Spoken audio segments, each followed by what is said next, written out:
Published in 1949, George Orwell's 1984, also stylized as 1984, was Orwell's ninth and final book completed in his lifetime. A dystopian science fiction novel and so-called cautionary tale, it explores themes of mass surveillance, totalitarianism, the repressive regimentation of people and their behaviors, torture, the manipulation of history and facts and the class system.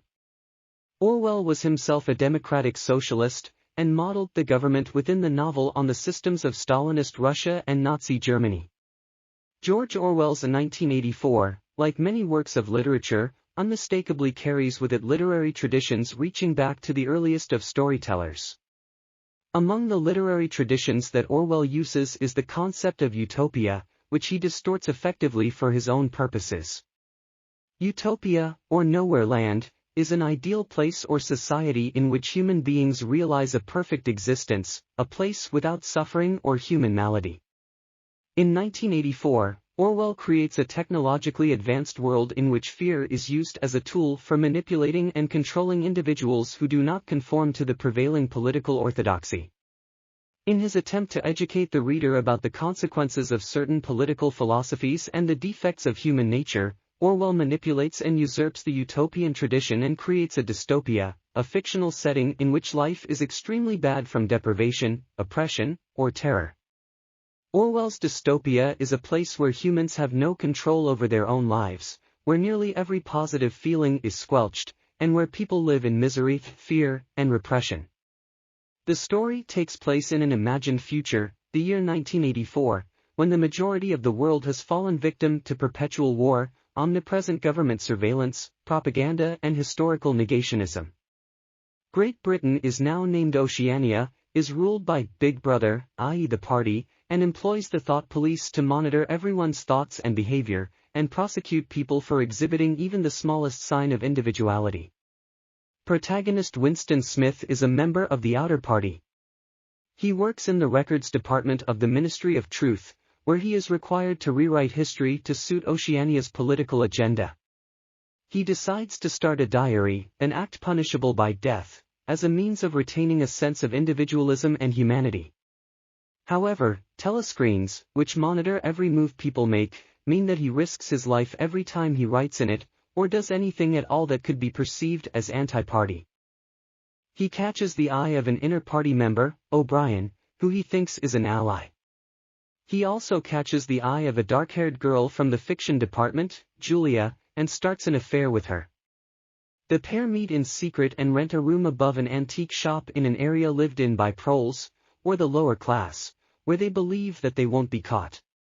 Together, they dream of rebellion. O'Brien makes contact with Winston, and persuades him that he is a member of a resistance group called the Brotherhood that has a plan to overthrow Big Brother and the party. Winston and Julia talk of their lives, their repressed memories and their desire for a better world. However, it is revealed that O'Brien was actually a member of the thought police all along, and Julia and Winston are arrested, tortured and interrogated. Winston betrays Julia, and Julia betrays Winston. After weeks of torture, Winston is reprogrammed to love Big Brother and the party, and can scarcely believe that he had revolutionary views before. His relationship with Julia ends. One of George Orwell's aims in writing 1984 was to warn the West of the dangers of a totalitarian government. Writing in the 40s, before the Cold War escalated, Orwell had witnessed the sheer scale to which totalitarian governments in Spain and Russia would go to maintain their power and wanted to warn those who were unsure about communism of its certain dangers, rather than a moral experiment that might work. Orwell was particularly disturbed by the rise of technology to monitor and control populations. In 1984, Orwell presents Oceania as the most perfect or extreme totalitarian society, since the government has absolute power. At the time of publishing in 1949, the title was meant to indicate that the situation held a true and real possibility for the near future. This is realized through the character of Winston, who, though he has anti-party thoughts and believes that he will be able to rebel against the system, is ultimately overwhelmed by the sheer might of the party's methods of control. These methods include psychological manipulation, since citizens are constantly being watched and are encouraged to watch each other, as well as parades and displays that encourage hatred against foreign nations and individuals, who may not even exist. Physical control is also used, since the threat of torture, in the famous Room 101, looms heavy over Winston and Julia throughout, who both claim that they would not be able to stop from implicating the other in the face of torture. A central theme of Orwell's novel is the power that language holds as a method of mind control. Winston's job is to change the history of recorded words and language by editing newspaper articles, photographs, public records, and so on. This fundamentally limits human ability to formulate and express thoughts and ideas, which in turn makes it difficult to even conceive of disobedient or rebellious thoughts, because the language surrounding rebelliousness doesn't exist. This idea is manifested through Newspeak, a party rewriting of the English language, which aims to remove words from the dictionary, rather than add them. For instance, the opposite word to good becomes ungood, rather than bad. By limiting people's language, the party aims to limit people's capacity to conceptualize challenging authority.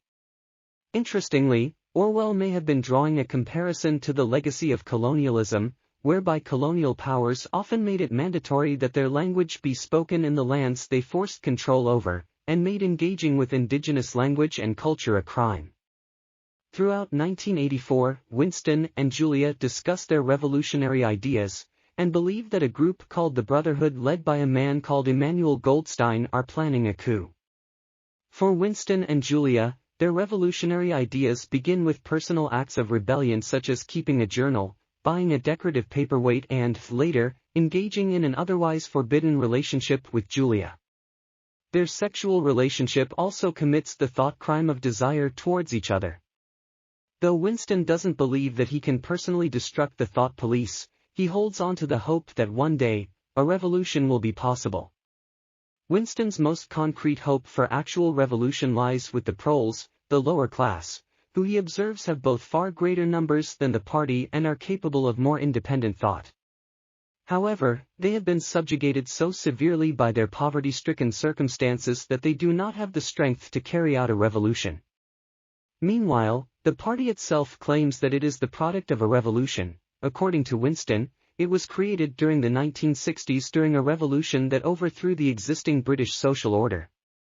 The party claims that the revolution has not yet ended and will only be fulfilled when they have achieved complete control. Orwell himself lived at a time when it was difficult to have his writing published.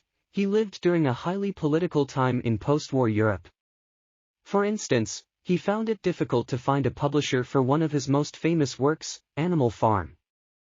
Nonetheless, like Orwell, Winston recognizes the importance of writing as a tool of rebellion and an expression of humanity, so decides to write a diary in spite of the severe consequences of being caught.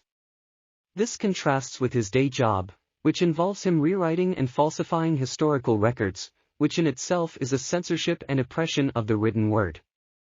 Orwell utilizes writing and the role of the author to emphasize the extent that governments can go to in order to manipulate the written word, and thus the minds of their citizens.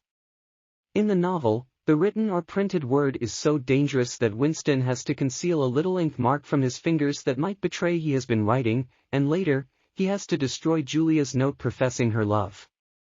Even books are written by machines, and existing writers such as Rudyard Kipling and Shakespeare are translated into Newspeak. The artist is redundant.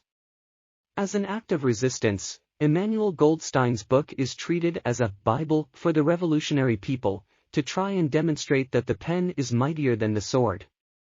However, Orwell strongly suggests that the book is also a forgery, designed to entrap those with anti-party ideas. The book was written as a warning of what could happen if people allowed their governments to obtain too much power after Orwell saw what happened to the people in Nazi Germany. The book also demonstrates the ability of governments to alter reality and manipulate facts to suit their narrative. Today, 1984 comes across not as a warning that the actual world of Winston and Julia and O'Brien is in danger of becoming reality. Rather, its true value is that it teaches us that power and tyranny are made possible through the use of words and how they are mediated.